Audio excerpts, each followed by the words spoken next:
નમસ્કાર મિત્રો, સ્વાગત છે તમારું ફરીવાર આરસીએમ ગુજરાતની યુટ્યુબ ચેનલમાં। બંગાળની ખાડીમાં સિસ્ટમ સક્રિય થતાં ગુજરાતમાં આ તારીખથી ભૂકા બોલાવશે વરસાદ। જી હા મિત્રો, હવામાન શાસ્ત્રી અંબાલાલ પટેલે જણાવ્યું હતું કે રાજ્યમાં હાલ વરસાદનું જોર આગામી દિવસોમાં વધી શકે છે। તેમણે કહ્યું છે કે 14 ઓગસ્ટ સુધી ગુજરાત અને સૌરાષ્ટ્રના કેટલાક ભાગોમાં વરસાદની સંભાવના છે। અંબાલાલ પટેલે જણાવ્યું હતું કે ઉત્તર ગુજરાત, મધ્ય ગુજરાત અને કચ્છમાં પણ વરસાદ પડી શકે છે। સિસ્ટમ હજુ પણ સક્રિય રહેશે।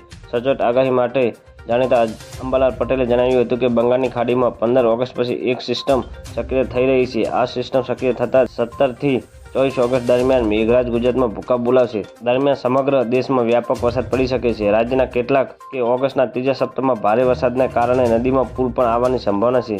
તહેવારો દરમિયાન વરસાદની શક્યતા છે। જી હા મિત્રો, અંબાલાલની આગાહી મુજબ 16 થી 24 ઓગસ્ટ સુધી સારા વરસાદની સંભાવના છે। દક્ષિણ ગુજરાતમાં ભારે વરસાદના કારણે નદીમાં પૂર આવી શકે છે। અંબાલાલ પટેલે કહ્યું છે કે મધ્યપ્રદેશમાં ભારે વરસાદના કારણે નર્મદા ડેમ પણ છલકાયો છે। હવામાન નિષ્ણાતે જણાવ્યું છે કે 17 ઓગસ્ટે માખીનું બળ વધશે। તેમણે કહ્યું છે કે માઘ નક્ષત્ર આવે છે, તેમાંથી માખીનું બળ વધી શકે છે। 30 ઓગસ્ટે મચ્છરોનું બળ વધશે।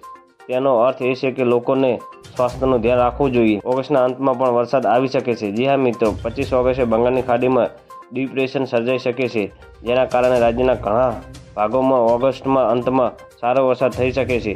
7 સપ્ટેમ્બર દરમિયાન સમયગાળા દરમિયાન હવામાં ભારે વરસાદ પડી શકે છે। તો મિત્રો, ન્યૂઝની સતત જાણકારી મેળવવા માટે અમારી ચેનલને લાઇક, શેર અને સબસ્ક્રાઇબ કરી લેજો। ધન્યવાદ। જય હિન્દ।